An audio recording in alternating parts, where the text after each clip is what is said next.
Hi friends, welcome to mom's kitchen. ఈరోజు chole masala curry ఎలా చేయాలో చూద్దాం.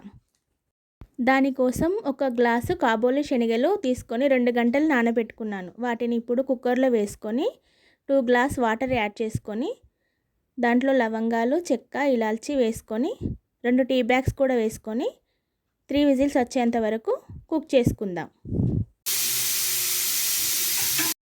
3 విజిల్స్ అయిపోయాయి కదా, ఇప్పుడు మూత తీసి చూద్దాం. దీంట్లో నుంచి టీ బ్యాగ్స్ తీసుకొని పక్కన పెట్టుకొని ఇప్పుడు వీటికి కావాల్సిన మసాలా ప్రిపేర్ చేసుకుందాం. స్టవ్ ఆన్ చేసుకొని ప్యాన్ పెట్టుకొని 2 లవంగాలు, ఇలాచి, దాల్చిన చెక్క, 1 స్పూను ధనియాలు, కారానికి సరిపడా ఎండుమిర్చి, కొద్దిగా జీలకర్ర కూడా వేసుకొని వేయించుకుందాం.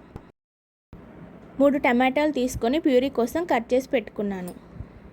మసాలా దినుసులు చల్లగా అయ్యాయి కదా, ఇప్పుడు వాటిని గ్రైండ్ చేసుకుందాం.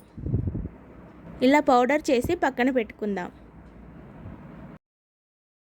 ఇప్పుడు టమాటాను కూడా ప్యూరీ చేసి పక్కన పెట్టుకుందాం.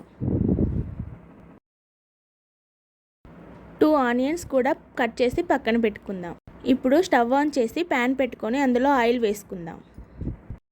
ఇందులోకి ఆనియన్స్, 1 బగారా ఆకు వేసుకొని ఫ్రై చేసుకుందాం.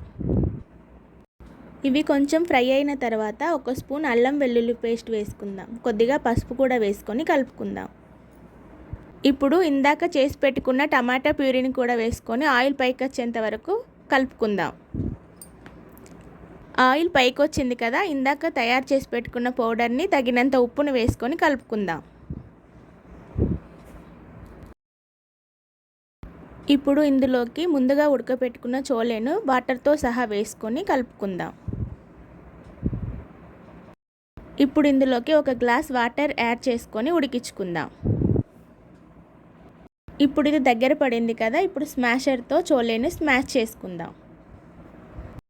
ఇప్పుడు కొద్దిగా కసూరి మెంతి, కొత్తిమీర వేసుకొని కలుపుకుందాం. స్టవ్ ఆఫ్ చేసుకుందాం. అంతే, డాబా style chole masala curry ready. ఇది చపాతీలోకి కానీ అన్నంలోకి కానీ చాలా బాగుంటుంది. Please like, share and subscribe చేసుకోవడం మర్చిపోకండి ఫ్రెండ్స్.